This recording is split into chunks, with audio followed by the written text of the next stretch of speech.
This last section is for anyone that wants to pass the certification test that they might be doing for like professional Scrum Master, because scrum.org doesn't require anyone to go to a class. You could watch a video series like this one. You could go sit in a classroom with a trainer for a couple days and get the content and do the exercises and get it that way. But basically scrum.org's view is take the test, pay your fee, get certified, and assuming that you pass the test. And so these are just tips, general tips that we have used successfully to help people pass any of the kinds of tests that they're going to be taking, whether it's for the Scrum Master certifications or for the project management certifications. These are test-taking tips that we've used that we have found successful for our students down through the years. So, if you're going to take a professional Scrum Master certification, you might want to review this video or the slide deck at least a couple of times before taking the test. Review the version 1, 10th through 13th annual State of Agile reports. We've got the link here, and you can Google that and you can bring it up. You should learn the definitions. Again, go through the Agile dictionary. If you read through this glossary at least 5 times before taking the test, that's going to help you, because if you know the definitions, then you'll be in a better position to be able to answer almost any of the questions on the test. Okay, so I have a CSM and a CSP, so Certified Scrum Master, Certified Scrum Practitioner - Scrum Master, however they have it these days in Scrum Alliance. Ted took the PSM and the PSPO. And so this is based on his taking those tests and successfully passing them on the first time through.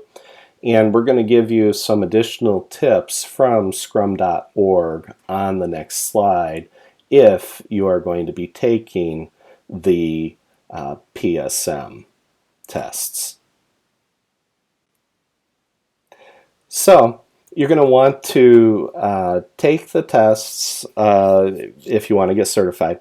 Read the books and the Scrum Guide. You know, the Scrum Guide's like 15 pages long. It's hilarious. I've got a 3-hour presentation now, or almost over a 3-hour presentation to try to help you understand better what you need to put on top of Scrum to make it successful. And so they have it boiled down to, or distilled down to 15, 16 pages of content in the Scrum Guide. And then there's a whole bunch of books that they suggest that you should read on scrum.org. Okay, the Scrum Guide suggested reading for the professional Scrum Master. I would also suggest you want to read Software in 30 Days and Coaching Agile Teams, and then retrospectives as well. There's the scrum.org forum, and they have study tips there and certification prep open questions. And they also have an open assessment. And go in there and go through those questions. Now, those aren't the exact questions for the test, but it gives you an idea of the type of questions that they're going to ask. And so you need to be prepared to answer the questions. And even though it's like a online test, because of the number of questions and the limited amount of time, you got to know your topics going into that test to pass it. But if you take the time to prepare, but don't over prepare, but take the time to prepare, rest well the night before you take the test, then the day that you take that test, and make sure you take that test at a time during the day when you know you're at your peak performance, then you're just increasing your odds of being able to pass that test during the first time through.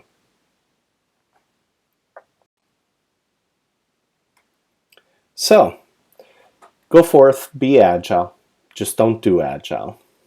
And just like we shared throughout this whole deck, If you want to be really successful in doing Agile, you need to understand how to use flow on top of Agile as a leadership framework.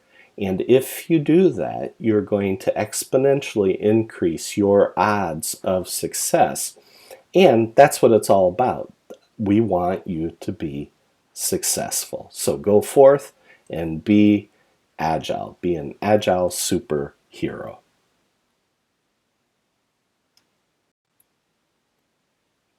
Thanks again for taking the time to sit through this death by PowerPoint presentation.